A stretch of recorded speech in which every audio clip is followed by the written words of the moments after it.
இப்போது புதிய அறிமுகம் ஆச்சி ஹோட்டல் சாம்பார் 50 கிராம் ரூபாய் 20 மட்டுமே. மணப்பெண்ணின் பிரத்யேகமான திருமணம் Vivaha the Chennai silks. GT Holidays, South India's #1 travel brand.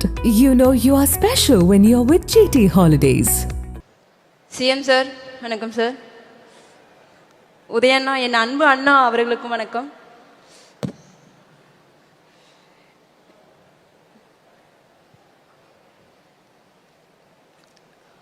நீங்கள் எல்லாருமே பார்த்துருப்பீங்க ஃபஸ்ட் டைம் வீடியோவில் எப்படி நாங்கள் இருந்தோம், நாங்கள் இப்போ இன்னைக்கு வரைக்கும் நாங்கள் எப்படி நின்றுருக்கோம் அப்படின்ட்டு ஒரு கஷ்டப்பட்டு ஒரு சூழ்நிலை தாண்டி நாங்கள் இங்கே வந்து நின்றுருக்கோன்னா அது ஒரு பெரிய ஸ்டோரியை பற்றி சொல்லலாம். ஆனால் என்னால் இப்போது ஸ்டோரியெலாம் பெருசாக சொல்ல முடியாது. ஆனால் கடந்து வந்தது நிறைய பாதை இருந்தாலும் அந்த பாதையை கடந்து வர்றதுக்கு சில பேர் எப்படி சொல்கிறதுனா சில பேர் முக்கியமாக இருப்பாங்க. அதுக்கு வந்துட்டு கை கொடுத்து நீ நில்லு, உன்னால் முடியும் அப்படின்ற சொல்லவர்.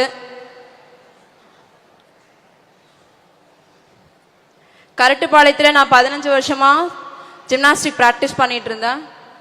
பண்ணி முடிச்சதுக்கப்புறம் college Gobi arts and science காலேஜில் பிகாம் முடிச்சுட்டு பிகாம் படிச்சுட்டு இருக்கும்போதே சிஎம் ட்ராஃபியில் முதலிடம் பெற்று 1 லட்சம் ரூபாய் நான் பரிசு பெற்றேன். இந்த மேடை எனக்கு கிடைச்சது ரொம்ப ரொம்ப ஒரு பெரிய ட்ரீம் தான்.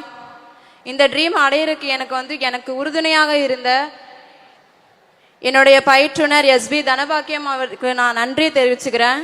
அவங்க இல்லைன்னா இவ்வளோ தூரம் நான் வந்திருக்க முடியாது.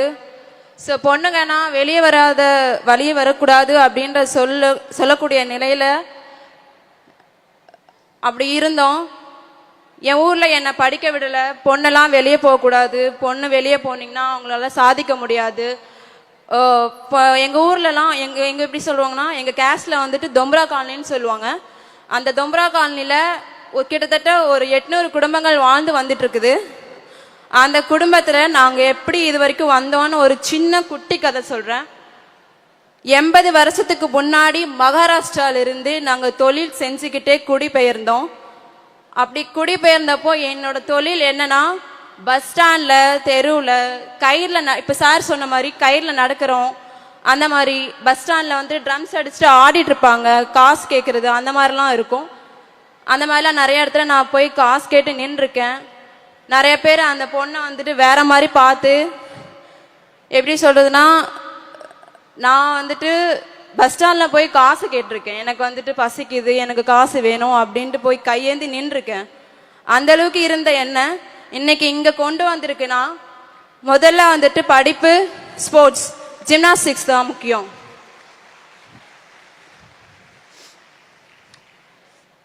காலேஜ் முடிச்சுட்டு நின்றுட்டு இருந்தப்போ என்ஐசி எக்ஸாம் படிங்க அப்படின்னு சொல்லிட்டு என்னோட கோச் சொல்லியிருந்தாங்க. NIC exams national institute soil நான் படிச்சுட்ருக்கேன். என்ட்ரன்ஸ் எக்ஸாம் வைப்பாங்க, அதுக்கு என்ட்ரன்ஸ் எக்ஸாம் எழுதி நான் பாஸ் பண்ணிட்டேன். பாஸ் பண்ணதுக்கப்புறம் அங்கே ஃபீஸ் 2,25,000 என்னை கட்ட சொன்னாங்க. என்னால் கட்ட முடியல, என்னால் போக முடியாது. எங்கள் அம்மா மட்டும்தான் கூலி வேலைக்கு போவாங்க, அப்பா வேலைக்கு போக மாட்டாங்க. 3 தம்பிங்க வேறு இருக்காங்களே, நான் எப்படி படித்து நான் எப்படி முன்னேறுவேன், நான் போக மாட்டேன், நான் வேலைக்கு போய்க்கிறேன் அப்படின்ட்டு நான் இருந்தேன். ரொம்ப கஷ்டத்தில் இருந்தேன். அப்போ இருக்கும்போது தான் என்னோட மேம் எஸ்டிஏடி மூலியமாக கேட்டு எனக்கு 2,25,000 தமிழ்நாடு சாம்பியன் ஃபவுண்டேஷன் மூலியமாக எனக்கு கொடுத்தாங்க. அந்த பணத்தில் தான் நான் என்ஐசி டிப்ளமா கொல்கட்டாவில் நான் இப்போ படிச்சுட்ருக்கேன். நான் இப்போ கொல்கட்டாவில் போய் நான் சொன்னேன் இந்த மாதிரி தமிழ்நாடு சாம்பியன் ஃபவுண்டேஷனில் வந்துட்டு எனக்கு ஸ்பான்சர்ஸ் பண்ணி தமிழ்நாடு கவர்மெண்ட் எனக்கு கொடுத்துருக்கு. சிஎம் சார் மூலியமாக அந்த ஸ்கீம் கொண்டு வரலன்னா நான் அந்தளவுக்கு இருந்திருக்க மாட்டேன். உதயண்ணாவும் ஹெல்ப் பண்ணாமல் இருந்திருந்தா அவ்வளோதான், நான் என்னோட லைஃபு திசை மாதிரி போய் வேறு இடத்துல நின்றுருப்பேன். அந்த வீடியோ பார்க்கும்போது எனக்கு ரொம்ப அழுக வந்துச்சு. நான் கீழே உட்காந்து அழுதுட்டு இருந்தேன். மேம் வந்துட்டு நீ அழாது, உன்னோட வெற்றியை நீ வந்துட்டு கடந்து போயிட்டு இருக்கும்போது நீ வந்துட்டு தவிழ்ந்து விழுந்துடக்கூடாது அப்படின்னு சொல்லியிருக்காங்க. கண்டிப்பாக ஒரு நாள் நான் படித்து முடித்த உடனே நான் ஒரு கோச்சாக வந்து ஒலிம்பிக் பிளேயர், இன்டர்நேஷ்னல் பிளேயரை நான் கண்டிப்பாக உருவாக்குவேன். எனக்கு ஒரு நம்பிக்கை இருக்குது. முக்கியமாக சிஎம் சாருக்கும் உதயண்ணாவுக்கும் நான் நன்றி தெரிவிச்சுக்கிறேன். நீங்கள் இதெல்லாம் பண்ணாமல் இருந்தீங்கன்னா, எஸ்டிஐடி அளவுக்கு இந்த அளவுக்கு முன்னேறாமல் இருந்துச்சுன்னா, சாம்பியன் ஃபவுண்டேஷன் இல்லாமல் இருந்துச்சுன்னா நான் இந்த அளவுக்கு வந்திருக்க மாட்டேன். அது மட்டும் இல்லாமல் ஒரு விளையாட்டு அரங்கம் எங்களுக்கு பெருசாக அமைச்சு கொடுத்துருக்கீங்க. வெளிநாட்டில் பார்க்குற அளவுக்கு எங்களுக்கு அதை விட பெருசாக அமைச்சு கொடுத்துருக்கீங்க. ரொம்ப ஆச்சரியமாக இருக்குது. எக்யூப்மெண்ட்ஸ் எல்லாமே புதுசாக இருக்குது. நான் இனிமேல் அங்கே கோச்சாக போய் அங்கிருந்த என்ன மாதிரி இருக்கிற பசங்களை எல்லாத்தையுமே நான் முன்னேற்றுவேன்னு எனக்கு ஒரு கான்ஃபிடன்ஸ் இருக்குது. நான் கண்டிப்பாக ஒரு ஒலிம்பிக் பிளேயர், இன்டர்நேஷ்னல் பிளேயர் நான் கொண்டு வருவேன். ஃபஸ்ட் டைம் நான் உதயண்ணா மீட்டிங்கில் இதே மாதிரி ப்ரோக்ராம் போகும்போது ஃபஸ்ட் டைம் நான் காரில் போனேன். அப்போ ஒரு சந்தோஷம் இருந்துச்சு. அது மட்டும் இல்லாமல் இப்போ நான் செகண்ட் டைம் இந்த ப்ரோக்ராம் வரும்போது கொல்கட்டா நான் படிச்சுட்டு இருக்கும்போது சார் கால் பண்ணி நீங்கள் வந்து ப்ரோக்ராம் அட்டன் பண்ணணும் அப்படின்னு சொன்னோடனே, மேம் என்னால் வர முடியாது, ட்ரெயின் அப்படின்னு எப்படி வரணும் அப்படின்னு சொன்ன உடனே ஃப்ளைட் புக் பண்ணி ஃபஸ்ட் டைம் நான் ஃப்ளைட்டில் வரும்போது எனக்கு எவ்வளோ சந்தோஷமாக இருந்துச்சுன்னு என்னால் எக்ஸ்பெக்ட் பண்ணவே முடியல. அது ரொம்ப வேற மாதிரி சந்தோஷத்தை கொடுத்துச்சு. ஃபர்ஸ்ட் டைம் ஃப்ளைட்டில் வந்தேன். ஃபர்ஸ்ட் டைம் காரில் என்னை ஏற்றிட்டு கூட்டிகிட்டு போனாங்க. என் வீட்டில் அப்பா அம்மா எல்லாருமே பார்த்தாங்க. நான் காரில் ஏறும்போது அவங்க எவ்வளோ சந்தோஷப்பட்டாங்கன்னு மேமுக்கு தெரியும்.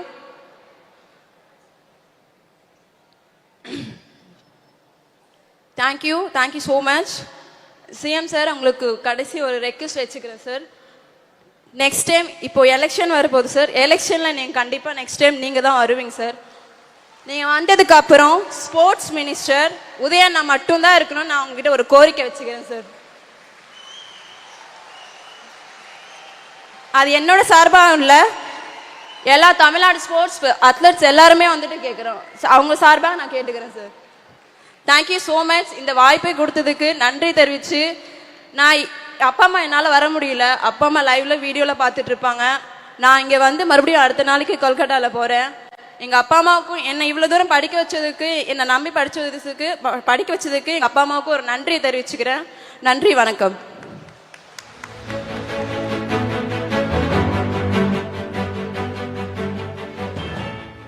கல்விதான் முதன்மை. அது ஏட்டுக்கல்வியாக இருந்தாலும் சரி, விளையாட்டு கல்வியாக இருந்தாலும் சரி, கல்வி முக்கியம், கல்வி முக்கியம், கல்வி முக்கியம் என தமிழ்நாடு உங்களுக்கு புகட்டுவதின் விளைவு என்ன என்பதை இந்த மேடையில் எல்லோரும் பார்த்திருக்கிறோம். பேருந்து நிலையத்திலே பசிக்கிறது என்று சொன்ன குழந்தை நான் விமானத்தில் பறந்திருக்கிறேன் என்று உற்சாகமாக சொல்லுகிற பொழுது, விளையாட்டும் கல்வியும் உங்களை உயர்த்தும், தமிழ்நாடு அரசு உங்களை உயர்த்தும் என்பதற்கான சான்றை வழங்கிய வீராங்கனை ஸ்னேகா அவர்களுக்கு எங்கள் நெஞ்சம் நிறைந்த நன்றி. நக்கீரன் டிவிக்கு சப்ஸ்கிரைப் செய்யுங்கள். உங்கள் ஆதரவே எங்கள் பலம். ஆசிரியர்களுக்கு நண்பனாகவும் மாணவர்களுக்கு ஆசானாகவும் திகழும் தேர்வு வழிகாட்டி. ஒவ்வொரு பாடத்திற்கும் அனுபவமிக்க ஆசிரியர்களின் துல்லியமான தெளிவான விடைகள். CNC இருக்கு, தேர்வு பயம் எதற்கு? இது தீரன் பப்ளிஷிங் ஹவுஸ் விற்பனை வெளியீடு.